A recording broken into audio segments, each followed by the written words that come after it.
मेरे हृदय में अपना प्यार भर दे मेरे राम, मेरी विनती स्वीकार कर ले। मेरे हृदय में अपना प्यार भर दे मेरे राम, मेरी विनती स्वीकार कर ले। मेरे हृदय में अपना प्यार भर दे मेरे राम, मेरी विनती स्वीकार कर ले। मेरे हृदय में अपना प्यार भर दे मेरे राम, मेरी विनती स्वीकार कर ले। मेरे हृदय में अपना प्यार भर दे मेरे राम, मेरी विनती स्वीकार कर ले। मेरे हृदय में अपना प्यार भर दे मेरे राम, मेरी विनती स्वीकार कर ले। मेरे हृदय में अपना प्यार भर दे मेरे राम, मेरी विनती स्वीकार कर ले। मेरे हृदय में अपना प्यार भर दे मेरे राम, मेरी विनती स्वीकार कर ले। मेरे हृदय में अपना प्यार भर दे मेरे राम, मेरी विनती स्वीकार कर ले। मेरे हृदय में अपना प्यार भर दे मेरे राम, मेरी विनती स्वीकार कर ले।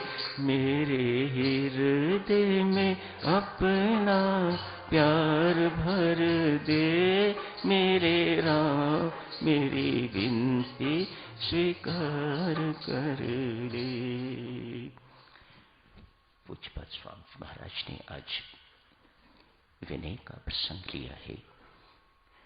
भक्तजनों, बहुत खोजने के बावजूद भी प्रार्थना और विनय में कोई अंतर दिखाई नहीं देता। बहरहाल ऐसा ही लगता है कि प्रार्थना तो हर कोई कर सकता है, रोगी भी कर सकता है, दुखी शोकी भी कर सकता है। जिस किसी को कोई जरूरत हो, कोई अभाव हो, वह परमात्मा के दरबार में प्रार्थना कर सकता है। ये बात दूसरी है कि हम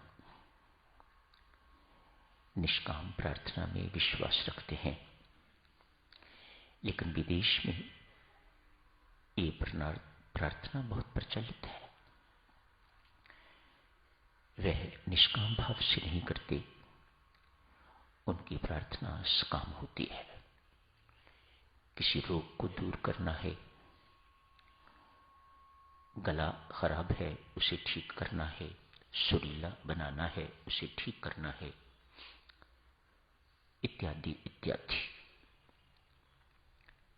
हमारे सिस्टम में सकाम प्रार्थना अपने लिए कभी नहीं करनी, और उनके लिए की जा सकती है। परमात्मा को ये वास्ता देके, परमेश्वर इस व्यक्ति का ये अभाव इसकी साधना में बाधा बन रहा है, ऐसा मुझे लगता है।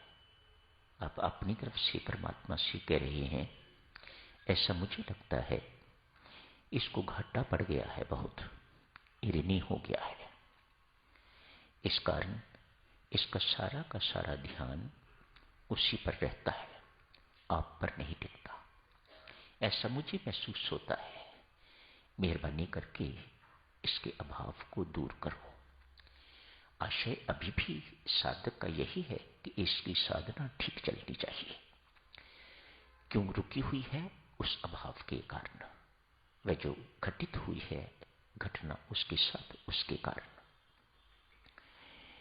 घरेलू समस्या आ गई है, आपस में लड़ाई झगड़ा रहता है, बहू आई है, उसके कारण घर का हुलिया ही बिगड़ गया है, या पुत्र नालायक निकल आया है, उसके कारण सारे घर का वातावरण ही उलट-पुलट हो गया है। आप पड़ोसी हैं, आप जानते हैं उन्हें, अतएव आपको लगता है कि ये सादिका तो अच्छी थी, लेकिन अब क्या करें, इसका कोई दोष तो है नहीं, लेकिन घर का वातावरण इस प्रकार का हो गया है। मुझे लगता है परमेश्वर इसकी साधना में बाधा पड़ रही है, मेहरबानी करके इसे उबारिएगा, इसकी समस्या का समाधान कीजिएगा। कर तो आप काम प्रार्थना रहे हैं दूसरों के लिए, लेकिन इसके पीछे आशय जो है वह निष्काम है। आप चाह रहे हैं कि अमुक व्यक्ति की साधना जो है वह रुके ना। बच्ची ससुराल गई है, ससुराल में जाके तो बहुत दुखी है। कौन मां है जो सुखी रहेगी अपनी बच्ची को दुखी देखकर? तो उसकी पीड़ा को देखते हुए आप परमेश्वर के दरबार में प्रार्थना करते हैं। है तो ये सकाम, लेकिन इसके पीछे भावना निष्काम है, साधना संबंधी है। ये तो हो गई साधक प्रार्थना की बात। आज का विषय कुछ थोड़ा भिन्न है। आज के विषय में विनय है, विनती है, उसमें भी है, लेकिन आज इस प्रसंग में दैन्य की प्रधानता है। आज का प्रसंग शुरू ही स्वामी जी महाराज ने किया है। दुखी दीन बाल आपके पास आया है, बाल भाव से नन्ना बन के आया है, छोटा बच्चा बन के आया है, असमर्थ। छोटा बच्चा कौन होता है? जो असमर्थ है, जो अपने आप कुछ नहीं कर सकता, उसे रोने के अतिरिक्त और कुछ नहीं आता। वह घुटने के बल भी यदि चलता है, इस योग्य हो गया हुआ है, तो भी वहां तक पहुंच सकता है, लेकिन कुछ कह नहीं सकता, कुछ बोल नहीं सकता। तो उसकी मां को जिस प्रकार उसकी हर इच्छा का पता लग जाता है, ठीक इसी प्रकार से विनय के अंतर्गत भी साधक आज बहुत भोला निश्चल बन के बाल भाव से परमात्मा के पास, परमात्मा रूपी मां के पास विभिन्न प्रकार की विनतियां कर रहा है। दैन्य की प्रधानता है इसमें। दीन, मैं कुछ नहीं कर सकता, पंगु हूं, मुझे ठीक ढंग से दिखाई नहीं देता, ठीक ढंग से सुनाई नहीं देता, मैं कुछ अपने हाथों से करने योग्य नहीं हूं, पांव से चलने योग्य नहीं हूं।